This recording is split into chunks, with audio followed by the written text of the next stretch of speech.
Au cœur du masculin. Donc, bonjour et bienvenue avec nous sur les ondes du Lys FM, Monsieur Kerim. Bonjour, bonjour, bonjour tout le monde. Ça va, il fait froid en Belgique? Non, ça va pas. Ça va? Ça va, c'est bon. On a de la lumière. Aujourd'hui, on a de la lumière. Ça va. Ah, bien, bien, bien. On va donc commencer, comme toujours, comme d'habitude, dans notre émission avec des questions. Alors, avant d'arriver en Belgique, où étiez-vous? Et puis, comment était votre parcours scolaire et estudiantin?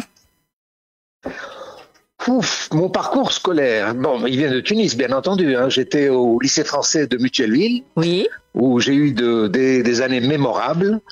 Et ensuite, bon, un peu comme tous les francophones de Tunis, j'ai dû faire l'université en Belgique. Oui. Et puis voilà, et ensuite j'ai poursuivi ma vie en Belgique, voilà. Oui. Et est-ce qu'on peut parler un petit peu de votre enfance en Algérie? Ça vous dérangerait? Oui, c'est vrai que je suis natif d'Algérie, mais c'est une caractéristique ou une particularité des Djerbiens, parce que nous, les Djerbiens, nous sommes comme une diaspora. C'est-à-dire qu'à l'époque, on pratiquait le grand commerce et il y avait des gens qui travaillaient sur Tripoli ou sur la Turquie, d'autres travaillaient sur l'Algérie. Oui. Et moi, j'appartenais à une famille qui travaillait sur l'Algérie.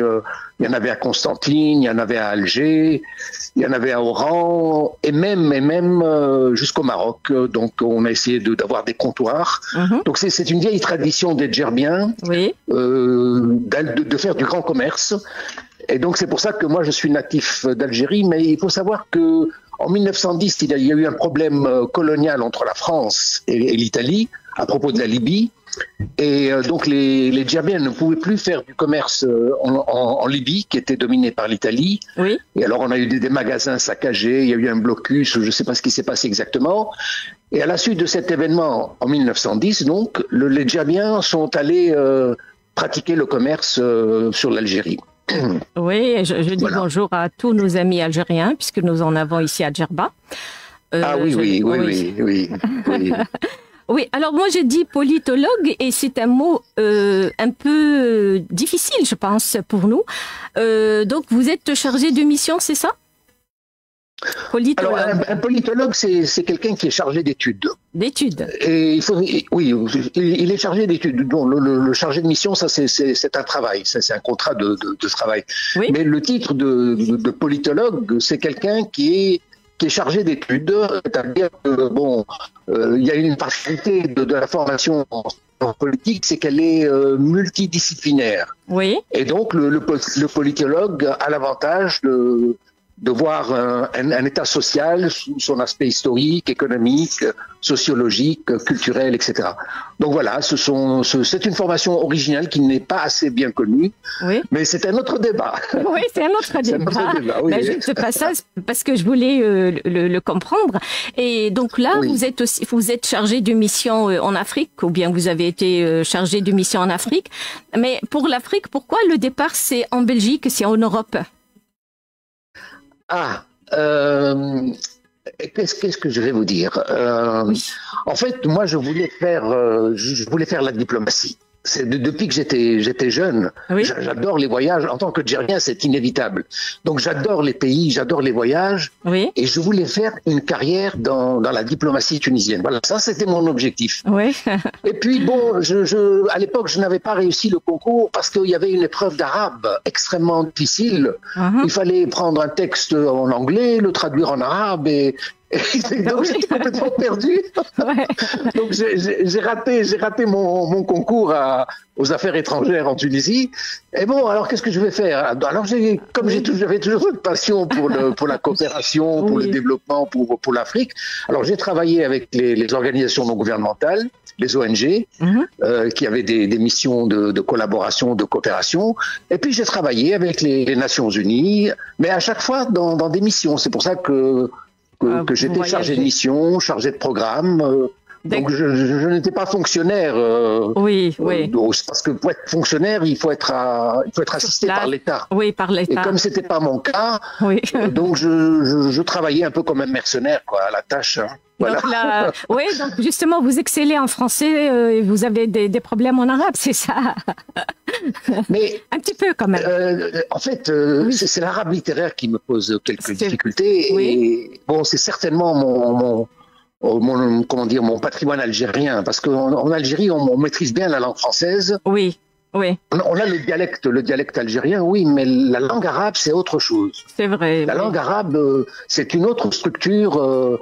Et si on n'a pas acquis les bases dès l'enfance, c'est très très difficile. On se perd un petit peu après, oui. C'est vraiment une structure grammaticale complètement différente du tunisien même. Oui. Parce que le tunisien, quand vous voyez, il y a verbe, sujet, complément, il y a une structure que l'on comprend. Mais tandis que la langue arabe, il faut revenir à la source syllabique du mot. Oui. Pour faire des constructions et en plus c'est une langue fermée qui ne s'ouvre pas sur les mots étrangers. Oui. Alors que le tunisien, par contre, si on n'a pas le mot adéquat, on peut l'emprunter. On l'emprunte à l'anglais, on l'emprunte. Par exemple, je me suis rendu compte de rien, mais ma maman, elle disait gerbish. Je sais où est le gerbish, vous voyez. Oui. Mais d'où vient le mot gerbish? Mais c'est de l'anglais. Comment est-ce que ma grand-mère connaît le mot gerbish? Oui. Donc vous voyez, et donc dans notre tradition tunisienne, si le mot n'existe pas, on l'emprunte. Tandis que dans la langue arabe, il faut revenir à la source et créer le mot. Et donc ça pose d'énormes difficultés. Bon, enfin, ça m'a posé à moi des difficultés. Bon, j'essaie de m'en affronter, hein, mais... Oui, c'est vrai, parce que là, on capte bien, on apprend bien, et puis on utilise bien, c'est vrai. Quand vous parlez de votre maman, c'est vrai que on capte beaucoup de mots et on va les utiliser, donc là, de passage.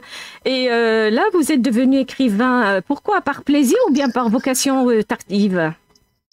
Ah oui, là encore, ce n'est pas une vocation, c'est un intérêt. C'est-à-dire que quand vous observez des choses, il faut les mettre par écrit. Et notre drame, par exemple à Djerba, c'est que nous avons une tradition orale. On transmet les choses de père en fils. Oui. Et vous savez qu'il n'y a pas si longtemps, on avait le berreh, ce qu'on appelle le berreh, par exemple.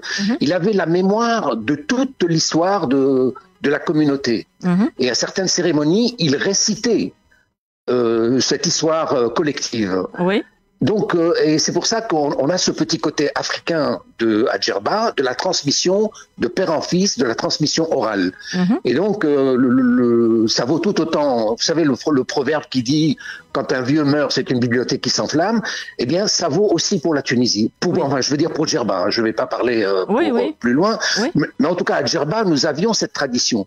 Et je sais que mon père, toute mon enfance, mon père m'a bercé d'amour pour son île, de récits, elle est pleine de mythologie, de mythes, de récits, donc j'ai toujours été à l'écoute. Et puis à un moment, je me suis dit, il faudrait que je restitue un peu de cette connaissance. Oui. Et donc c'est un peu, et donc j'ai fait un travail d'écrit. Bon, malheureusement, j'ai pas rapporté la mémoire de mon père parce que je ne me souviens pas de tout. Il me racontait des choses à laquelle je n'accordais pas trop d'intérêt. Mais par après, j'ai essayé de revenir aux faits essentiels de Djerba pour comprendre la sociologie, l'organisation, le système politique, Nizam al-Ahzab.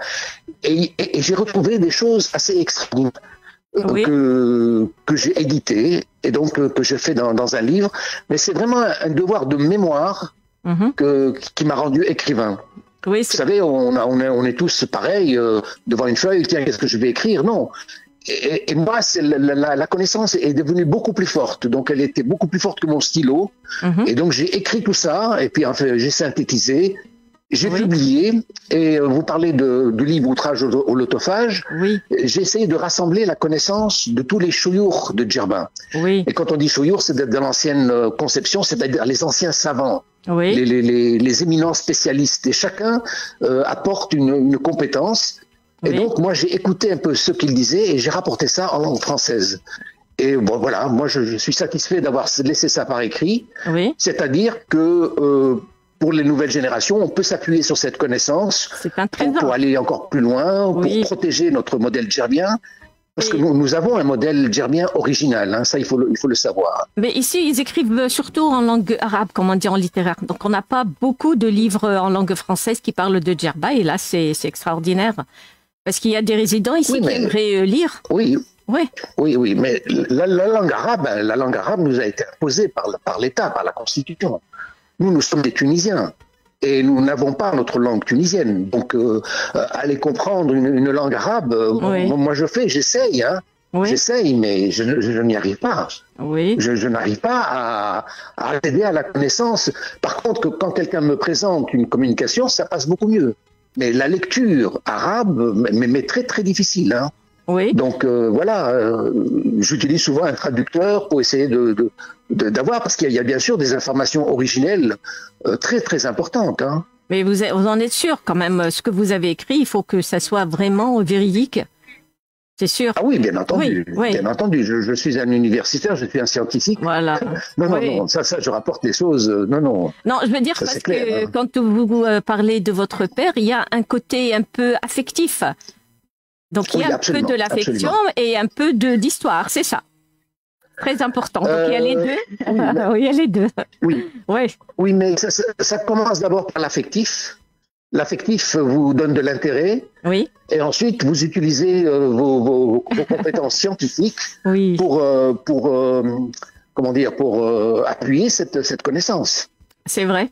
Et là, vous avez écrit sur le social, puisqu'il y a au cœur du masculin, c'est un petit peu, enfin, c'est pas du social, c'est du familial, c'est ça? Au cœur du masculin. Oui, c'est du familial, oui. C'est un tout autre sujet. Oui. C'est un sujet qui concerne beaucoup plus l'Europe, c'est la question de l'éclatement familial. Oui. Et de la rupture, souvent, des relations père-enfant. Et donc, c'est toute la question de la manière dont il est géré. Oui. Et à l'époque, quand j'étais à Tunis, j'avais dit oui, mais c'est un problème plus européen. Et on m'a dit oh, mais non, tu ne sais pas ce qui se passe aussi en Tunisie. Nous sommes très touchés aussi par le divorce. Et effectivement, dans toutes nos générations, par exemple, j'ai peut-être été le premier divorcé de ma famille. Par exemple, dans nos familles, on ne divorçait pas, par exemple. C'est vrai. Nous, les Djerbiens, on est une communauté. Dans le bien, dans le mal, on reste toujours ensemble. Hein. Vous savez, la structure familiale est très forte. Oui, vous êtes l'exception. Et donc, donc arriver au divorce, c'est un échec personnel, un échec social, une honte. Je me souviens que quand j'étais petit, une personne qui était divorcée, on ne l'invitait pas. Donc vraiment, il était carrément à rejeter parce que c'est grave. Hein. Non, le divorce était très très mal vu. Oui. Donc nous avons une tradition comme ça très très solidaire, très communautaire. Oui. Et bon, c'est pour ça que j'avais dit que ça ne concernait pas la Tunisie. Et puis on m'a dit que non, l'évolution allait aussi vers le divorce en Tunisie. La mauvaise évolution. Et là, il y a des solutions ou bien juste vous exposez les problèmes?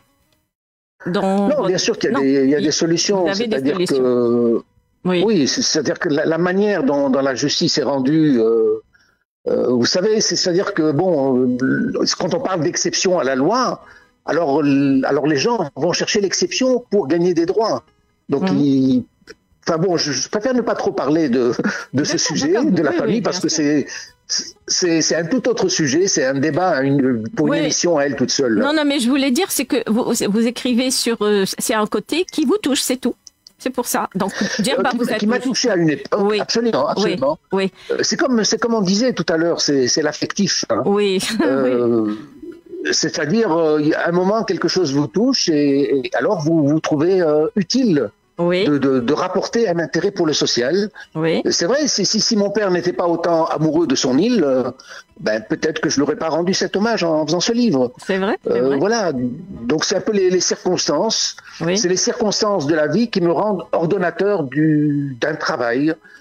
Et par exemple, il y a un autre livre qui est très important, c'est celui de l'histoire de Djerba et de l'Ifriqiya, et l'histoire de la Tunisie. Oui. Et l'Ifriqiya, c'est le nom de la Tunisie d'autrefois. Hein. Oui.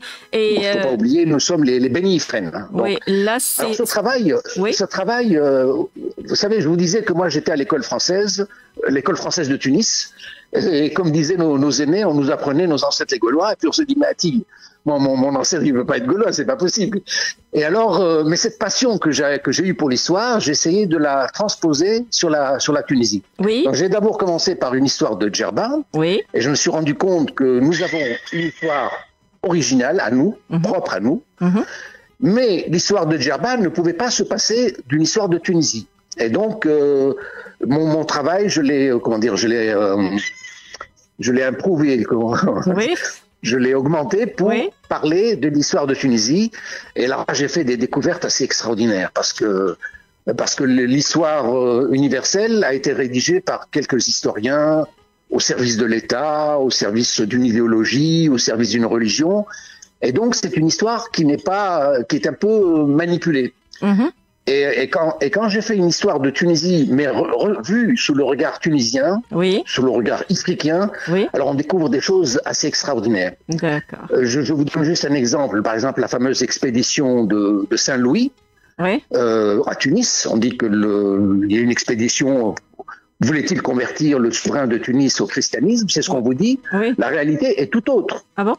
D'abord, c'était pas Saint-Louis, c'était Louis IX. Donc, il a été sanctifié 18 ans après sa mort. C'était pas une croisade, c'était une expédition. Et cette expédition concernait le contrôle du détroit de Sicile. Parce que son frère avait occupé la Sicile. Et donc, Louis IX s'est dit, je vais occuper le Tunis. Comme ça, on contrôlera le détroit de Sicile. Mais c'était très grave. Parce que les Germains n'étaient pas d'accord. Parce que les Cassiens n'étaient pas d'accord. Parce que les grandes puissances de l'époque, et on a failli avoir une guerre mondiale. Une quasi-guerre mondiale pour l'époque, vous voyez? Oui. Et donc, le récit qu'on nous rapporte, d'ailleurs, il y a que les Français qui parlent de la croisade de Saint-Louis, les autres n'en parlent pas. Et en fait, c'est un moment de grave tension internationale où on a risqué une guerre mondiale pour l'époque, au XIIIe siècle, et qui en fait n'a pas eu lieu. Alors, elle n'a pas eu lieu, c'est encore à confirmer, parce qu'on vous dit que la flotte des Francs s'est noyée à Trapani. Elle s'est noyée. Alors, est-ce qu'elle s'est réellement noyée? Donc, il faut vérifier ça, vous voyez. Donc, l'histoire nous rapporte que cette flotte a été noyée. On ne sait pas. Donc, vous voyez, en faisant cette histoire de Tunisie, cette histoire d'Ifriqiya, je découvre des choses assez extraordinaires. Mais vous pensez qu'il faut une bonne correction de l'histoire. Il faut corriger. Donc, dans le sens de correction, c'est il faut bien corriger l'histoire. Non, je dis pas ça. Je dis pas ça, mais je voudrais stimuler la recherche. Je voudrais ça. Oui, d'accord. Je voudrais que les gens sachent que nous avons aussi une histoire propre. Que la Tunisie, elle a vraiment une histoire extraordinaire. Donc il faut justement... on ne sait pas imaginer combien l'histoire de Tunisie est riche. Elle est vraiment... c'est vraiment un privilège. Et je voudrais que les gens portent un intérêt à notre histoire, mais un intérêt du point de vue tunisien, ne pas... Parce que, par exemple, on vous parle souvent d'Hannibal. Oui, on sait pas. Mais le récit d'Hannibal nous est rapporté par les Italiens, par les Françaises, par les Français. Absolument. Mais on ne sait pas vraiment. Donc c'est votre. Je ne vais pas dire faute. Non, mais les écrivains tunisiens, donc c'est leur droit de faire connaître ces récits aux Tunisiens, parce que nous, comment on va savoir? Donc là, c'est bien. Vous avez commencé, c'est extraordinaire. Oui, j'ai commencé à poser des principes, et c'est-à-dire que les gens qui font des doctorats ou des thèses ou des mémoires peuvent encore approfondir et diversifier les sources, parce que il faut pas uniquement voir les sources, par exemple des Francs, il faut voir aussi les sources espagnoles. Qu'en disent-elles? Quels étaient les intérêts des nations? Les archives de la papauté aussi sont importantes. Donc il faut voir comment est-ce que les autres puissances voyaient les événements. En plus des sources arabes, bien entendu, voilà. Oui, c'est vrai. Et là, votre préférence donc va vers quel sujet? Donc vous avez parlé de Djerba, un petit peu de l'Ifriqiya. De la famille. Donc, vous avez maintenant un prochain ouvrage ou vous avez... voilà. Vous voulez pas dire? Non, non, il y a aucun problème. Oui. Moi, je suis un urbaniste aussi. Hein, vous voyez, je suis un urbaniste qui n'a jamais travaillé dans l'urbanisme. Vous voyez, mais j'ai toujours cet intérêt de l'urbanisme. Oui. Mais bon, là, c'est vrai que l'aménagement urbain est très important dans un État. Oui. La manière dont est géré un territoire vous donne une idée de son développement. Oui. C'est-à-dire, il y a une gestion optimum ou pas. Et là, on le sait très bien à Djerba, nous avons des terres qui sont très pauvres, mais on pratiquait une agriculture prospère. Oui. Alors, vous imaginez, lorsqu'on transforme ces terres agricoles en maisons à louer, il y a probablement peut-être une rentabilité financière pour les... mais dans le développement général et le développement durable, c'est très faible, c'est très mauvais. Oui, c'est très mauvais. Donc, il faut... en plus, une île, elle a des espaces assez limités. Donc, oui, j'ai un intérêt pour l'aménagement urbain, mais tout ça, ça va avec l'écoute. Je veux dire, si j'ai un intérêt des pouvoirs publics, alors je vais vous pondre une connaissance, c'est clair. Mais s'il n'y est pas, je commence à avoir 65 ans, je suis bientôt à la retraite, ma vie est limitée. Et pour votre confidence, je deviens un paysan. Aujourd'hui, au moment de la retraite. Oui. Donc voilà, je vais beaucoup plus vers l'agriculture pour le moment. D'accord. Et voilà. je vois que Djerba représente beaucoup pour vous. Et est-ce que je peux dire que ce sont les petits détails qui font les grandes personnes? Je ne sais pas. Est-ce que vous êtes une grande personne? Donc là, c'est extraordinaire ce que vous faites. Grande dans le sens à ce que vous faites. Très important, ce que Écoutez, vous faites. Ça, c'est la satisfaction de soi. C'est uniquement la satisfaction de soi. C'est-à-dire que chacun doit faire son devoir dans cette existence. Et puis, voilà, je l'ai fait. Grande personne, je ne le suis pas, mais j'ai fait ce que je devais faire, ce que j'avais à faire. Oui. J'aimerais bien que les pouvoirs publics nous entendent. C'est vrai. C'est vrai, parce que ce sont des diagnostics, ce sont des états qu'on a décrits il y a 20 ans. Mais on l'a dit oralement il y a 20 ans et on n'a pas trop avancé. On n'a pas fait attention à ce qu'on disait. C'est vrai. Vous savez, moi, à l'époque, je prenais rendez-vous avec tous les Reis Beledia de Midoun. Et puis, à chaque fois, je lui parlais de certaines difficultés que l'on vivait à Djerba, etc. Oui. Et les présidents de municipalité, ils étaient tous d'accord. Ils me disaient, oui, vous avez raison, c'est très juste ce que vous dites. Mais rien n'a été fait pour mettre des limites. Et donc, tout s'est dégradé. Et surtout, depuis 20 ans, ça se dégrade de plus en plus vite. C'est vraiment. Et c'est triste, c'est triste. C'est triste. Et nous pensons que maintenant, les associations, les jeunes, la jeunesse travaillent maintenant, heureusement. Avec ces fameuses pages Facebook, donc j'espère qu'on aura une solution. Monsieur Kelim, quand écrivez-vous? Donc vous avez un temps précis pour écrire, ou bien comme tous les écrivains, il y a on peut dire des inondations de lumière qui vous arrivent? Non, ce sont des périodes. Moi, par exemple, la situation du Covid m'a bloqué à la maison. Oui. Et donc, pendant ce temps-là, donc j'ai dû beaucoup écrire. Hein. Donc voilà. Non, je fais ma vie. Oui. Je suis actif dans mon domaine d'activité. Oui. Et puis l'écriture, je l'ai faite à des moments déterminés. Par exemple, je prenais des petites retraites à Djerba et je ne faisais que ça.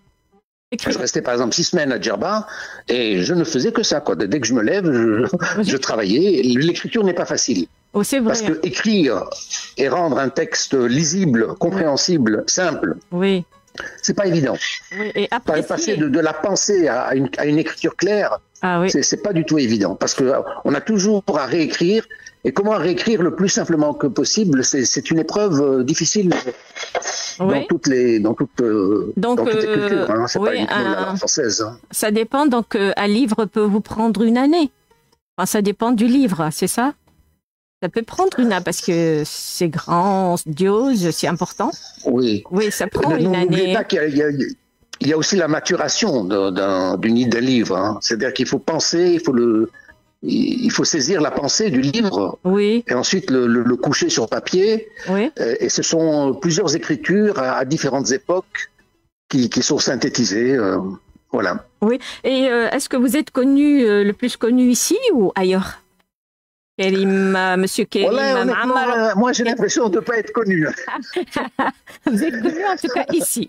Ben, je sais, et Non, ailleurs, moi j'ai l'impression d'être connu par certaines personnes qui lisent. mais vraiment un privilège de quelques personnes qui me connaissent et qui apprécient ce que je fais. Mais moi j'aimerais bien que l'État tunisien me reconnaisse un peu plus. Oui. Et au moins qu'il m'écoute. J'ai certainement des choses utiles à lui dire, des recommandations, mais bon. Alors là, parlez, par exemple, je parlez suis pas plus connu fort avec pour l'État qu'on vous tunisien. écoute. Parlez plus fort pour qu'on vous écoute. Pour que la Tunisie vous écoute. Oui.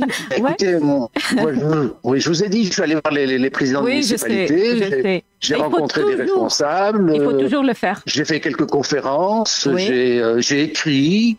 Et puis finalement, ça n'aboutissait pas. J'ai fait un livre. Oui. Et même le livre, bon, il a que des intérêts plus personnels. Hein. Non, je pense maintenant à travers les ondes du Lycée FM. Donc, je pense que il y aura toujours un côté positif. Moi, je le sais. Oui, merci. Oui. Merci, oui. Alors, merci pour Djerba, oui. En tout cas, moi, je suis disponible. Hein. Je suis bien disponible sûr. pour notre pays. Hein. Bien sûr. Et vous faites des signatures, là, en Belgique, un petit peu partout. Des dédicaces. On dit des signatures. Oui, j'aurai une séance le 21 février à Bruxelles. Oui, pour Djerba. Et oui, sur Djerba. Sur Djerba et sur Histoire d'Ifriqiya. Oui. Donc ce sera le 21 février. On pourra vous suivre. Sur la chaussée de Louvain, au restaurant L'Opéra. Oui, ça commence à 10h et ça se terminera en fin d'après-midi. Oui. Voilà, donc si des gens sont à Bruxelles, ils sont bienvenus. Oui, bien sûr. Et vous lisez des écrivains, des écrivains. Vous lisez, c'est sûr. Vous avez une préférence pour quelques écrivains? Oh, je peux vous dire que je ne lis pas beaucoup. J'ai un intérêt d'étude, mais de la lecture beaucoup moins. Je suis beaucoup plus pris dans l'actualité. Oui. Mais je serais très très heureux de découvrir. C'est clair que j'aime bien écouter, moi. J'aime bien écouter. J'aime bien écouter des conférences. Oui. Parce qu'on oublie quelque chose. C'est que l'écriture, c'est l'instrument de la pensée. Donc, on écrit pour structurer sa pensée. Et ce qui est important, c'est de parler en public. Et parce que vous dites quelque chose d'intéressant, alors on revient à vos écrits. On vous dit, ah tiens, ce qu'il dit est très intéressant. Et alors, quand on revient à l'écrit, on voit toute la structure de texte. Et on voit que cette personne a bien analysé le sujet. Oui. Mais c'est important de communiquer verbalement. Et souvent, on écrit sans communiquer. Et je crois on écrit pour soi d'abord, et ensuite on exprime. Oui. Et ensuite on revient à l'écriture, je pense. Hein. Donc c'est quelque chose qu'on a oublié. Oui. C'est que l'écriture est vraiment le support de la pensée. C'est beau. Et peut-on dire que votre livre sur Djerba travaille le tourisme durable, le tourisme de masse? Est-ce qu'il pourrait faire quelque chose déjà, puisque vous êtes en Belgique, vous allez le présenter là-bas? Est-ce que vous pensez que vous travaillez le tourisme de Djerba? Bon, d'abord on donne une connaissance de l'île de Djerba. Oui. Et l'île de Djerba, tout à l'heure, je vous disais, elle avait un système socio-économique. Oui. Et le fait d'être une île, toutes les îles isolées ont un système socio-économique. Oui. Et notre système, il est basé sur une île pauvre, sans eau, sans ressources. Comment est-ce que ce lieu est-il devenu prospère? Oui. Eh bien, il est basé sur l'autarcie, sur l'absence d'un pouvoir public, parce qu'à Djerba, il n'y a jamais eu de roi. Vous savez ça. Donc on n'a jamais eu de calife, mais on a un pouvoir de communauté. Oui, c'est vrai. C'est assez extraordinaire. Oui. On n'a pas de roi, on n'a pas de président, mais c'est un système de communauté où toutes les familles doivent être représentées. C'est ce qu'on appelle Nidam al-Ahzab. Oui, ça marche bien. Le système des sages. Oui. Vous pouvez le traduire là. Oui, et c'est un autre système en termes de pouvoir politique. Justement, non, juste Monsieur Karim Maamar, parce qu'on nous fait signe, juste le mot de la fin, c'est bien dommage, mais on vous aura une autre fois. Déjà, on nous fait signe, donc le temps passe vite. Alors, juste un petit mot pour la fin, pour nos auditeurs, les auditeurs du Lys FM. Moi, je vous remercie déjà. Oui. Vous parliez du tourisme. Bon, on fait la promotion du tourisme par la promotion d'une connaissance, mais on a aussi des réserves naturelles assez extraordinaires. N'oubliez pas que nous sommes le lieu de la toison d'or. Et ça, je pourrais vous en parler une autre fois. Nous avons le territoire de Sègue, la réserve de Sègue, qui aurait dû être protégée. On a une richesse d'oiseaux, de botanique, etc., extraordinaire. Et le fait de la préserver, c'est aussi des pouvoirs d'attraction pour le tourisme. Voilà. Alors, je suis vraiment désolée, Monsieur Karim. D'accord. Je vous remercie énormément. Je vous souhaite... Je vous remercie beaucoup, Madame Selma. Merci beaucoup. Donc, je vous souhaite une très, très bonne journée. Et à très bientôt. Au revoir. Et au plaisir, oui. Merci beaucoup. Oui, au revoir. Au revoir. Donc, chères auditrices et chers auditeurs, c'était Monsieur Karim Maamar, politologue, auteur d'ouvrages bien connus. Et là, donc...